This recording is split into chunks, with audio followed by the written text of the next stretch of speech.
नमस्कार। ज्योतिष शास्त्र में श्रद्धा और विश्वास रखने वाले सभी जातकों का पारलौकिक जगत चैनल में बहुत बहुत स्वागत है। आज के इस वीडियो में हम बात करेंगे तुला राशि के जातकों की कुंडली में फरवरी 2022 में बनने वाले गज केसरी राजयोग के बारे में, जो भिन्न भिन्न तिथियों पर बनेंगे।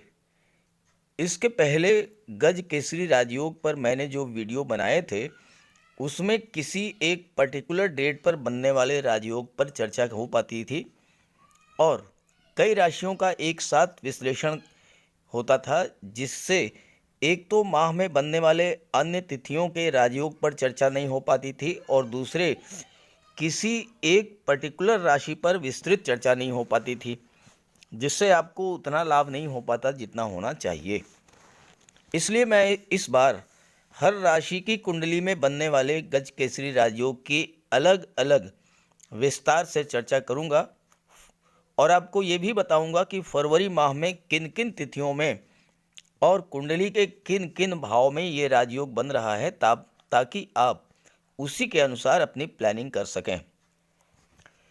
किसी भी जातक की जन्म कुंडली में जब ये राजयोग बनता है तो उसे जीवन में धन संपदा, संतान सुख, स्त्री सुख, माता पिता भाई बहनों का सुख, मान सम्मान, पद प्रतिष्ठा, ये सब कुछ जीवन भर प्राप्त होता रहता है। ज्योतिष शास्त्र में इस राजयोग को अत्यंत शुभ और श्रेष्ठ फल देने वाला माना गया है। गोचर में हर व्यक्ति की कुंडली में हर महीने कुछ विशेष तिथियों पर ये राजयोग बनता है, लेकिन आपको इसकी जानकारी नहीं हो पाती और इसलिए आप इसका लाभ नहीं ले पाते। आप लोगों ने गज केसरी राजयोग पर जो वीडियो मैंने अपलोड किए थे उस पर आप लोगों ने पूछा है कि इतने अल्प समय के लिए, मात्र 2.25 दिन के लिए ये राजयोग बनता है तो इससे क्या होगा। तो मैं आपसे ये बात कहना चाहता हूँ कि जीवन की दशा और दिशा बदलने के लिए 2 घंटे भी बहुत होते हैं, 2 दिन तो बहुत बड़ी बात है। आपने देखा होगा और अनुभव भी किया होगा कि जीवन में बहुत सी घटनाएं अचानक से घट जाती हैं, चाहे वो शुभ घटना हो या अशुभ, और एक ही पल में बहुत कुछ दे जाती हैं और बहुत कुछ छीन भी ले जाती हैं। तो ये राजयोग इतना श्रेष्ठ योग होता है कि इस राजयोग के दौरान किसी भी शुभ कार्य की शुरुआत की जाए, जैसे कोई प्रॉपर्टी खरीदनी हो, शेयर या गोल्ड में निवेश करना हो, वाहन खरीदना हो, किसी जॉब के लिए अप्लाई करना हो, किसी सरकारी योजना से लाभ लेने के लिए आवेदन करना हो, शादी ब्याह के रिश्ते तय करने हो, यात्रा देशाटन पर जाना हो, कोई धार्मिक या मांगलिक आयोजन करना हो, मकान बनवाना हो, प्लाट खरीदना हो, मकान का डेकोरेशन कराना हो या इस तरह का कोई भी अन्य शुभ कार्य करना हो, तो अगर इस राजयोग के दौरान किया जाए तो उसमें सफलता और लाभ के पूरे योग बनते हैं। एक बात मैं आपसे ये भी कहना चाहूँगा कि अच्छे समय का इंतज़ार करने से बेहतर है कि वर्तमान को ही अच्छा बनाया जाए, और इसी उद्देश्य से मैं ये वीडियो अपलोड कर रहा हूँ, ताकि आपको शुभ समय पर और शुभ कार्यों की शुरुआत करने का सही समय, सही मुहूर्त, इसकी जानकारी हो जाए और आप इसका पूरा लाभ ले सकें। तो चलिए वीडियो शुरू करते हैं। पहले मैं आपको ये बताऊंगा कि ये राजयोग आपकी कुंडली में कैसे बनता है और इसका क्या प्रभाव होता है। इसके बाद मैं आपको ये बताऊंगा कि फरवरी के महीने में ये राजयोग आपकी कुंडली में कब कब बन रहा है और उस दौरान इसका क्या प्रभाव होगा। गज केसरी राजयोग के बारे में ज्योतिष शास्त्र में कहा गया है, गज केसरी संजातस तेजस्वी धन धान्यवान मेधावी गुण संपन्नो राज्य प्रियो भवेत। अर्थात वो जातक जिसकी कुंडली में गज केसरी राजयोग का निर्माण होता है, वो जातक तेजस्वी होता है, धन धान्य से युक्त होता है, मेधावी होता है, हर गुण से संपन्न होता है और राज दरबार का प्रिय होता है। राज दरबार का प्रिय होने का मतलब या तो शासन प्रशासन में उच्च पद पर हैं, या राजनीति में उच्च पद पर हैं, और या फिर शासन प्रशासन और राजनीति में बैठे हुए लोगों से आपके संबंध बहुत अधिक हैं, और ऐसा जातक जीवन काल में समस्त भोगों को भोगता है। अब ये राजयोग बनता कब है? अगर देवगुरु और चंद्रमा दोनों की युति बने केंद्र के भाव में, पहले, चौथे, सातवें और 10वें भाव में, अगर देवगुरु और चंद्रमा इनकी युति बने किसी भी भाव में, पहले, चौथे, सातवें और 10वें, या फिर केंद्र के भाव में, त्रिकोण के भाव में, पंचम भाव और नवम भाव, अगर इसमें देवगुरु और चंद्रमा की युति बने तो गजकेसरी राजयोग बनता है। दूसरी स्थिति यह है कि अगर देवगुरु और चंद्रमा का दृष्टि संबंध हो और देवगुरु केंद्र या त्रिकोण के भाव में गोचर करें, जैसे देवगुरु लग्न भाव में गोचर कर रहे हैं, देवगुरु की पंचम दृष्टि पंचम भाव पर, सप्तम दृष्टि सप्तम भाव पर, नवम दृष्टि नवम भाव पर। अब चंद्रमा अगर सिंह राशि में है या चंद्रमा तुला राशि में है या चंद्रमा धनु राशि में गोचर करेंगे तो देवगुरु की दृष्टि चंद्रमा पर पड़ेगी और गजकेसरी राजयोग बन जाएगा। ठीक है, ऐसे ही चतुर्थ, सप्तम, दशम और त्रिकोण के भाव में देवगुरु के स्थित होने पर गजकेसरी राजयोग बनता है। और गजकेसरी राजयोग केवल चंद्रमा और देवगुरु से ही नहीं बनता, शुक्र से भी बनता है और बुध से भी बनता है। ज्योतिष शास्त्र में कहा है, केंद्र स्थिते देवगुरु मृगाकांद योगस्थ हाहुर गज केसरी इति दृष्टे सितारिये इंदु सतह शशांके नीचा अस्तहीने गज केसरी स्यात्। अर्थात चंद्रमा से केंद्र में गुरु स्थित हों या चंद्रमा पर शुक्र, गुरु या बुध की दृष्टि पड़े और देखने वाले ग्रह नीच अथवा अस्त ना हो तो वह उस स्थिति में भी गजकेसरी राजयोग का निर्माण होता है। और ऐसा जातक जिसकी कुंडली में ये राजयोग बन जाता है वो सिंह की तरह साहसी होता है। केसरी का मतलब होता है सिंह, तो वह जातक सिंह की तरह साहसी होता है, शत्रुओं का दमन करने वाला होता है, शानो शौकत वाला, विलासी, दीर्घायु, तीव्र बुद्धि वाला और महान यश प्राप्त करने वाला होता है, तेजस्वी होता है, धन धान्य युक्त होता है, मेधावी और गुणवान होता है और राज दरबार का प्रिय होता है। तो ये है तुला राशि के जातकों की कुंडली। आपके लिए फरवरी 2022 का महीना बहुत ही श्रेष्ठ फल देने वाला होगा, क्योंकि महीने की शुरुआत ही गजकेसरी राजयोग से हो रही है। आप टाइम और डेट नोट कीजिए। 1 फरवरी प्रातःकाल 6:45 पर, 1 फरवरी प्रातःकाल 6:45 पर चंद्रमा का गोचर कुंभ राशि में होगा और देवगुरु और चंद्रमा की युति बनेगी और गजकेसरी राजयोग का निर्माण हो गया। जैसा कि मैंने बताया है कि चंद्रमा और देवगुरु की युति बने या चंद्रमा पर देवगुरु की दृष्टि पड़े तो गजकेसरी राजयोग का निर्माण होता है। तो ये गजकेसरी राजयोग आपकी कुंडली के पंचम भाव में बन गया। पंचम भाव में देवगुरु अति विशिष्ट कारक होते हैं। अति विशिष्ट कारक होने का मतलब ये है कि पंचम भाव के प्रभाव को बहुत अधिक बढ़ा देते हैं। अब पंचम भाव से शिक्षा का विचार किया जाता है, संतान का विचार किया जाता है, लव और रोमांस का विचार किया जाता है, हायर एजुकेशन का विचार किया जाता है, आपकी क्रिएटिविटी का विचार किया जाता है। देवगुरु संतान और विवाह के कारक हैं।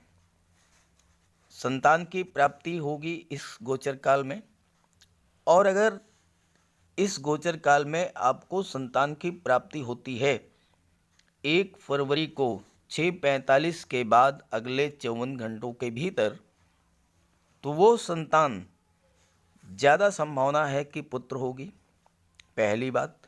दूसरी बात, वो संतान अत्यंत विलक्षण प्रतिभा की धनी होगी और उसके जन्म लेते ही आपका भाग्योदय हो जाएगा। संतान पक्ष से आपको कोई शुभ समाचार मिल सकता है। आपके संतान का किसी कॉम्पिटिटिव एग्ज़ाम में सिलेक्शन हो सकता है, उसकी एक खबर आपको मिल सकती है। कोई रिज़ल्ट उसका पेंडिंग था, वो रिज़ल्ट आ सकता है और वो रिज़ल्ट आपके पक्ष में होगा। साथ ही साथ कोई ज़रूरी नहीं है कि आप गवर्नमेंट जॉब के लिए ही फाइट करें। अगर आप प्राइवेट सेक्टर में भी जॉब की तलाश कर रहे हैं, वहाँ भी आपको मौका मिल सकता है। आप अपने बच्चे के लिए, अपनी संतान के लिए कोई नया सेटअप तैयार करना चाहते हैं, व्यापार के क्षेत्र में आप उसके लिए कोई व्यापार शुरू करना चाहते हैं, कोई व्यापारिक प्रतिष्ठान शुरू करना चाहते हैं, उसके लिए ये समय बहुत ही उपयुक्त है। विवाह का अगर कोई आप रिश्ता तय करना चाहते हैं, उसके लिए ये समय बहुत उपयुक्त है। जहाँ तक शिक्षा की बात है, चूँकि यहाँ पर गज केसरी राजयोग बन रहा है, एम यानी मून यानी चंद्रमा, तो देवगुरु और चंद्रमा की युति बन रही है। अभी तक आपके मन पर नियंत्रण नहीं था। मन बहुत चंचल होता है, चंद्रमा मन के कारक होते हैं। मन आपका भटकता रहता था, पढ़ाई में मन नहीं लगता था, या आप जो तैयारी कर रहे थे उससे आप खुद भी संतुष्ट नहीं हो पा रहे थे कि क्या मैं इतनी तैयारी करके, इतनी पढ़ाई करके सफलता अर्जित कर पाऊंगा। ये आपके मन में संदेह, आपके मन में एक भय या भ्रम की स्थिति थी। लेकिन जैसे ही देवगुरु और चंद्रमा की युति बनेगी, देवगुरु क्या हैं? ज्ञान, बुद्धि, विवेक के कारक हैं। आपके मन पर ज्ञान का प्रभाव होगा, आपका मन ज्ञान से परिपूर्ण होगा, बुद्धि आपकी तेज होगी और आप विवेकपूर्ण ढंग से निर्णय ले पाएंगे। सबसे बड़ी बात होती है माइंड के कंसंट्रेशन की। अगर आप मस्तिष्क को, अपने मन को, अपने माइंड को कंसंट्रेट कर लेते हैं, किसी भी एक चीज़ पर फोकस कर लेते हैं, सफलता के द्वार खुल जाते हैं। और देवगुरु यही करेंगे। देवगुरु के प्रभाव से आपका मन मस्तिष्क बिल्कुल शांत रहेगा, स्थिर रहेगा, अपने लक्ष्य पर आप फोकस कर पाएंगे। और अगर आपने ये सब कर लिया, सफलता को कौन रोक सकता है? सफलता तो मिलनी ही मिलनी है।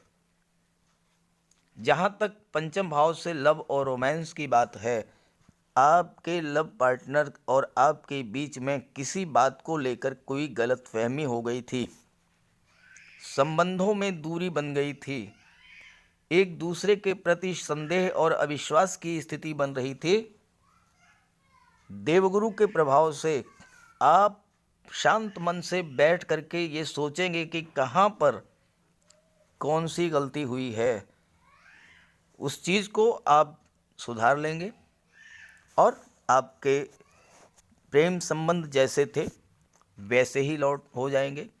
आपका जो लव पार्टनर है वो फिर से एक बार आपकी ओर आकर्षित होगा। आपके संबंध एक बार फिर से मधुर होंगे और इस बात के प्रबल योग हैं कि फिर वो आपके लव रिलेशन जो हैं वो मैरिज में कन्वर्ट हो जाएंगे। आइए अगली डेट के बारे में बात करते हैं। 1 फरवरी के बाद आपकी कुंडली में ये राजयोग 11 फरवरी को बनेगा। समय नोट कीजिए, 11 फरवरी शाम 5:06 पर 5:06 PM चंद्रमा का गोचर मिथुन राशि में होगा और देवगुरु की पंचम दृष्टि चंद्रमा पर पड़ेगी। गज केसरी राजयोग का निर्माण हो गया। भाग्य भाव में ये राजयोग बन रहा है। भाग्य के सपोर्ट से आपको सफलता मिलेगी। यहाँ देवगुरु पराक्रम भाव के स्वामी हैं और भाग्य भाव में गज केसरी राजयोग बन रहा है। भाग्य और पुरुषार्थ का बहुत गहरा संबंध है। देवगुरु आपके पुरुषार्थ में, आपके पराक्रम में वृद्धि करेंगे और भाग्य का भी आपको सपोर्ट मिलेगा, सफलता मिलेगी। और धन भाव के लाभ भाव के स्वामी हैं सूर्यदेव और देवगुरु और भाग्य भाव के स्वामी बुध, तीनों ही ग्रह एक दूसरे के प्रबल मित्र हैं। तो देवगुरु के गज केसरी राजयोग, सूर्य के लाभ भाव में स्वामी होने से भाग्य के सपोर्ट से आपको धन का लाभ होगा, प्रबल धन लाभ होगा। देवगुरु आपके पराक्रम में वृद्धि करेंगे, आपके ज्ञान में वृद्धि करेंगे, आपके कार्य करने की क्षमता में वृद्धि करेंगे, आपके अंदर कार्य करने का उत्साह होगा और भाग्य का भी सपोर्ट जब मिल जाएगा सफलता मिलेगी। और जब सफलता मिलेगी तो आपको धन प्राप्त होगा।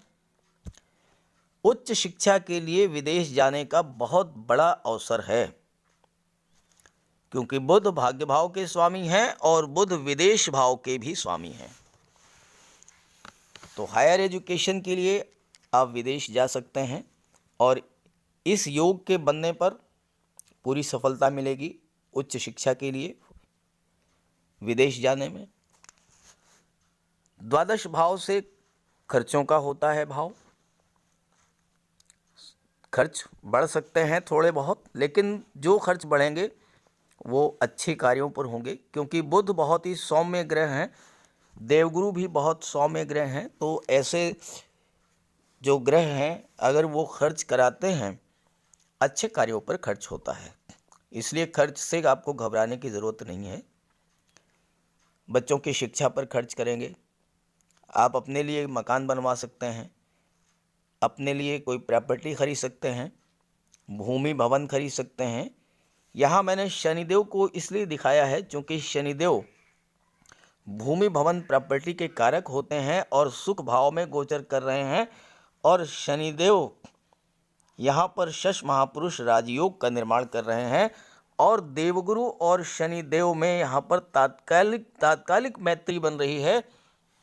तो शनिदेव भी देवगुरु को सपोर्ट करेंगे, धन प्राप्त होगा, विदेश यात्रा होगी, विदेश से धन का लाभ होगा, एक्सपोर्ट इंपोर्ट का व्यापार व्यवसाय है वहाँ पर आपको लाभ होगा। हायर एजुकेशन के लिए आप विदेश जा सकते हैं। खर्चे होंगे धार्मिक कार्यों पर, बच्चों की शिक्षा पर, बच्चों के विवाह पर, संतान के जन्म होने पर या इस तरह के जो भी अच्छे कार्य हैं उन पर खर्च होगा। आप गरीबों की मदद भी कर सकते हैं, गरीबों के लिए दान पुण्य कर सकते हैं और ये सभी कार्य जो होंगे इनसे आपको खुशी मिलेगी और यही कार्य आपको आगे चल करके सफलता भी देंगे। 11 फरवरी के बाद ये राजयोग आपकी कुंडली में 16 फरवरी को बनेगा। 16 फरवरी को 3:14 पर बाद दोपहर चंद्रमा का गोचर सिंह राशि में होगा और चंद्रमा लाभ भाव में गोचर करेंगे और देवगुरु की सीधी दृष्टि लाभ भाव पर पड़ेगी। लाभ भाव से धन के लाभ, संतान के लाभ, पद प्रतिष्ठा, मान सम्मान के लाभ, इन सब का विचार किया जाता है। और 11वें भाव में ये राजयोग बन रहा है, तो आपको देवगुरु महाधनी बना देंगे, आपकी धनोपार्जन की क्षमता में वृद्धि करेंगे, विभिन्न स्रोतों से आपको धन का लाभ होगा, समाज के प्रतिष्ठित व्यक्तियों, धनवान व्यक्तियों से आपके संबंध मजबूत होंगे और उनके सहयोग से आप धन कमाने के मार्ग पर निरंतर आगे बढ़ते जाएंगे। आप अत्यंत बुद्धिमान होंगे, अत्यंत चतुर होंगे और अपने बुद्धि, ज्ञान और कार्यक्षमता के बल पर, साथ ही भाग्य के सपोर्ट से और पराक्रम और पुरुषार्थ से आप इस गोचर काल में बहुत अधिक धन अर्जित करेंगे। धन भाव के स्वामी मंगल हैं और मंगल भूमि पुत्र कहे जाते हैं, भूमि के कारक हैं। चतुर्थ भाव में शनि का गोचर है। अगर आप कोई प्लाट खरीदना चाहते हैं, ज़मीन खरीदना चाहते हैं, मकान बनवाना चाहते हैं, मकान का डेकोरेशन कराना चाहते हैं, इस तरह कार्यों के लिए ये समय 16 फरवरी का बहुत बेहतर रहेगा। 16 फरवरी 3:14 के बाद से अगले 54 घंटों में आप इन सब कार्यों की शुरुआत कर सकते हैं। और अगर आपने शुभ मुहूर्त में कोई कार्य किया तो स्वाभाविक सी बात है कि आप उसका पूरा लाभ अर्जित करेंगे। अगली डेट नोट कीजिए, 20 फरवरी 4:31 PM। 20 फरवरी 4:31 PM चंद्रमा का गोचर तुला राशि में होगा। आपके लग्न भाव में चंद्रमा का गोचर होगा। यहाँ पर गज केसरी राजयोग नहीं बनेगा, लेकिन मैं इसकी चर्चा इसलिए कर रहा हूँ चूंकि धन का योग तो बन रहा है। लग्न भाव के स्वामी हैं शुक्र, और शुक्र क्या हैं? धन, वैभव, ऐश्वर्य और सुखों के कारक हैं। और चंद्रमा का गोचर आपके लग्न भाव में हो रहा है। चंद्रमा क्या है? चंद्रमा आपका मन है। तो आपका मन जो है वो धन कमाने में विशेष रूप से प्रवृत्त होगा। आप धन कमाने के लिए पूरी तरह से प्रयास करेंगे और आपको पूरी तरह से सफलता भी मिलेगा। चंद्रमा कर्म भाव के स्वामी हैं और लग्न भाव में गोचर कर रहे हैं, और वह भी शुक्र की राशि में। तो अगर आप कला के क्षेत्र से जुड़े हुए हैं, संगीत, नाटक, नृत्य, अभिनय, ड्राइंग, पेंटिंग, लेखन, सोशल मीडिया, पत्रकारिता, इन सब क्षेत्रों से जुड़े हुए हैं, तो बहुत ही बेहतर रहेगा। भले ही गज केसरी राजयोग ना बने, लेकिन चंद्रमा का गोचर लग्न भाव में होना ये अपने आप में बहुत बड़ी घटना है और ये बहुत ही आपको लाभ देगी। चूँकि शुक्र हैं, शुक्र आकर्षण के कारक होते हैं, और चंद्रमा आपके अंदर वो आकर्षण उत्पन्न करेंगे, आपके वाणी में उतना माधुर्य उत्पन्न करेंगे, व्यवहार आपका इतना मिलनसार हो जाएगा। चूँकि चंद्रमा भी अत्यंत डेलिकेट प्लेनेट हैं और शुक्र तो अत्यंत सौम्य ग्रह है ही हैं। जब दोनों का योग बनेगा तो फिर आप अपने व्यक्तित्व से, वाणी से, व्यवहार से ही संसार को जीतने के लिए निकल पड़ेंगे। कहने का अर्थ ये है कि आप जिस भी काम में हाथ डालेंगे, पूरी की पूरी सफलता आपको प्राप्त होगी। तो इस तरह से मैंने फरवरी के महीने में बनने वाले गज केसरी राजयोग के बारे में चर्चा की, और धन योग के बारे में भी मैंने आपके लिए चर्चा की है। आप अगर अपने मन को स्थिर रख करके और किसी भी एक बिंदु पर फोकस करके पूरे मनोयोग से कार्य करेंगे, और जो डेट्स मैंने बताई है, इन डेट्स पर अगर आप शुरुआत करते हैं उस कार्य की तो निश्चित रूप से आपको सफलता के प्रबल योग बनते हैं। तो एक बार लग जाइए अपने कार्य क्षेत्र में, सफलता अर्जित कीजिए और फिर कमेंट करके मुझे बताइए कि इस योग में कार्य करने का क्या प्रभाव रहा आपके जीवन पर। तो सभी ग्रहों के कृपा दृष्टि आप पर बनी रहे, इसी भावना के साथ आप सभी का बहुत बहुत धन्यवाद। नमस्कार।